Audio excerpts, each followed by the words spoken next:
Hi to all. ఈరోజైతే cabbage పొట్లాలు prepare చేయబోతున్నాను.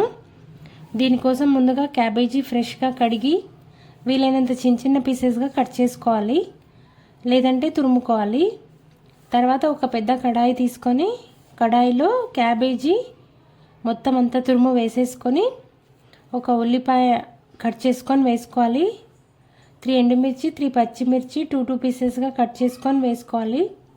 2 రెమ్మల కరివేపాకు, ఒక కొత్తిమీర కట్ట చిన్న పీసెస్గా కట్ చేసుకొని వేసుకోవాలి. 1/2 టీ స్పూన్ జీలకర్ర, 1/2 టీ స్పూన్ పసుపు, 1/2 టీ స్పూన్ మిరియాల పొడి, మినపప్పు ఒక గుప్పెడు వేసుకొని 2 టేబుల్ స్పూన్స్ ఆయిల్ వేసుకొని కలిపి మూత పెట్టేసుకొని మీడియం ఫ్లేమ్లో ఉంచుకొని 15 మినిట్స్ దాకా బాగా కుక్ అవ్వనివ్వాలి. ఇప్పుడు కర్రీ రెడీ అయిపోతుంది. కర్రీని అంతా కూడా ఒక గిన్నెలో తీసి పెట్టుకొని ఇప్పుడు ఒక బౌల్ తీసుకొని బౌల్లో గోధుమ పిండి కానీ మైదా పిండి కానీ ఒక పెద్ద కప్ తీసుకోవాలి. మైదా పిండి తీసుకుంటే టేస్ట్ అనేది బాగుంటుంది.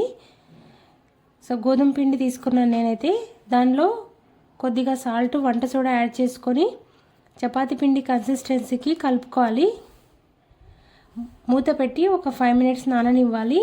తర్వాత చపాతీ చేసుకొని 4 పీసెస్ కానీ 6 పీసెస్గా కానీ కట్ చేసుకొని క్యాబేజీ కర్రీ స్టఫ్ చేసుకొని పొట్లాల్లాగా చుట్టుకోవాలి.